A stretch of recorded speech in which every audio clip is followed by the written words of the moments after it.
Welcome to footballgameplan.com, where football makes sense. I memory hunt the czar of the playbook, bring you our NFL Week 13 preview between the Pittsburgh Steelers and the Baltimore Ravens. Now let's take a look at some keys to victory for both teams, starting with the Steelers. For the second time this season, the Pittsburgh Steelers take on the Baltimore Ravens, and for the second time, they'll utilize a backup quarterback. I wouldn't play Ben Roethlisberger. I would rather have him for the long term and not for this game, although this game is important.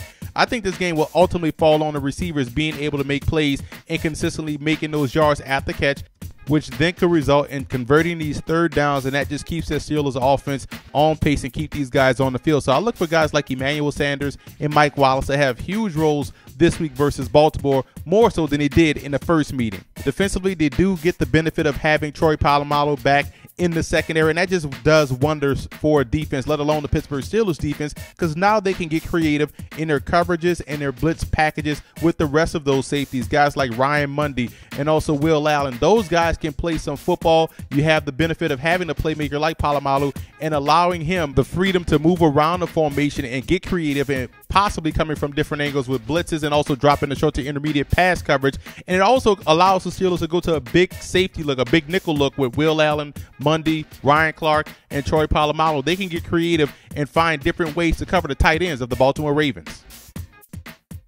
Let's move over to the Ravens in this ball game, and instantly you want to focus on the offensive line. I think that's the key for this team to win this game against Pittsburgh. They're going to have to be able to run the football, and they're going to have to be able to get to the edge. And I think that's why the tackles are important, to making sure they seal the edge and allowing Ray Rice to get to the outside. And once they get the running game going, again, it's cliche, but it's simple football. It opens up everything else on their offense, the play action pass and the deep speed of Torrey Smith getting downfield and making plays on the ball. Now, defensively, when you look at the Ravens, you look at going against a depleted Steelers offensive line. So look for the Baltimore Ravens to get creative with their stunts, their games up front. You're going to see a lot of twists. You're going to see a lot of different creative packages to try to create pressure on the passing game as well as the running game, because the Steelers do run well inside. You're going to see a lot of sprint draws. You're going to see a lot of inside traps to try to influence Haloti Ngata and company. So the Ravens front seven will be vital in this matchup, and that's your D-line, your linebackers, in order to stop the run and ultimately stop the pass,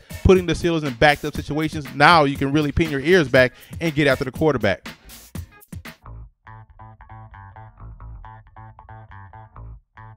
Pass protection is key for the Pittsburgh Steelers to have success, so that's the biggest X factor in this game. You got to keep quarterbacks upright. You got to keep them well protected so they can find targets deep down the field. And for the Ravens, the X factor clearly has to be Cam Cameron and third down offense. You got to get these guys in position to make plays on the money down so that way they can stay on the field and essentially have those long sustained drives. So Cam Cameron has to put together a collection of plays that will help Joe Flacco and the rest of that offense accomplish that. Now, here are some of my coaching points for both teams in this matchup. You look at Baltimore, more Ray Rice is not a bad thing. Find a way to get him the football early and often, and you have to stay multiple in your attack, both offensively and defensively. Give Pittsburgh more than what they can handle, and go aggressive versus a backup quarterback. You can get creative, you can get even more aggressive, and that will create turnovers and get these guys off the field. Now, for Pittsburgh, they have to finish drives with touchdowns. You can't settle for threes against Baltimore, and no scatterbrain offense. Find a scheme, stick with it.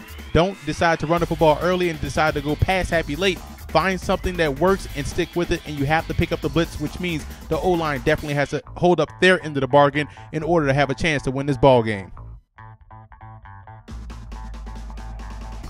Ravens in this ball game, and we've said this before, that both teams are equal as far as their style, their intensity, their coaching. You like the way both teams are built, but right now the Ravens coming to this ball game healthier on offense. I think that's where the game is going to have to be won. You need points to win.